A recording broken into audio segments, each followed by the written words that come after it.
Ilang insidente na ng cyber hacking sa bansa ang napigilan ng DICT. Iminumungkahi naman ng isang mambabatas na magkaroon ng hiwalay na ahensya na tututok sa seguridad ng digital ecosystem ng bansa. Yan ang ulat ni Joshua Garcia. Patuloy ang investigasyon ng National Cybersecurity Interagency Committee sa mga nangyaring cyber attack kung saan pinuntirya ang mga website ng iba't ibang ahensya ng pamahalaan. Sa datos ng Department of Information and Communications Technology o DICT, lumabas na kanilang napigilan ng mga atake partikular sa website ng OWA kung saan may nadetect silang mahigit 17,000 attempts sa dalawang server na ginagamit ng mga OFW para sa kanilang login information at credentials. Simula nito nakaraang Disyembre hanggang ngayong buwan ng Pebrero. Ayon sa investigasyon ng DICT, nagmula ang atake gamit ang multiple IP addresses ng CNC.net na nabatid na mula sa China. Napigilan din ng DICT katuwang ang Philippine National Computer Emergency Response Team o NCERT ang atake sa Google Workspace o ang cloud service provider ng pamahalaan kung saan tinarget ang mga email domains ng CABSEC, Philippine Coast Guard, DICT, DOJ, National Coast Watch System at iba pa gamit ang GhostRat na isang uri ng malware na napag-alaman na galing din umano sa China.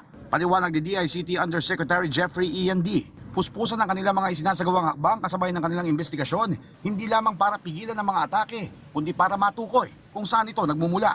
Ito'y sa kabila ng kakulangan pa ng sapat na ebidensya. Our investigation currently holds circumstantial evidence suggesting that alleged perpetrators may have operated through Chinese networks and utilized tactics, techniques, and procedures associated with known Chinese advanced persistent threat actors. However, it is crucial to understand that at this stage, we lack direct evidence conclusively linking these incidents to be having the authorization of the Chinese government. Matatanda na kamakailan lamang ipinahayag ni House Speaker Martin Romualdez ang kanyang pagkabahala sa mga naganap na cyber attacks sa ilang government websites. Anya, isa itong issue ng national security at public interest. Kasalukuyang pinag-aandaan ng DICT kasama ang National Cybersecurity Interagency Committee na binubuo ng iba't ibang ahensya ng pamahalaan ang tinatawag nilang current emerging threats na nangyayari sa ibang bansa gaya sa Estados Unidos.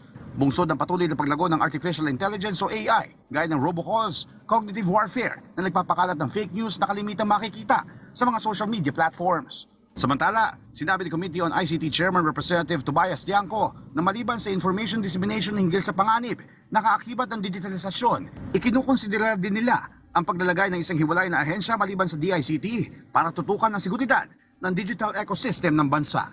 Importante yung education. So yun yung mai-concentrate natin. Pag cyber attack, mahalaga na bawat user is may idea ka pag ina-attack na yung digital platform. Joshua Garcia para sa Pambansang TV sa Bagong Pilipinas.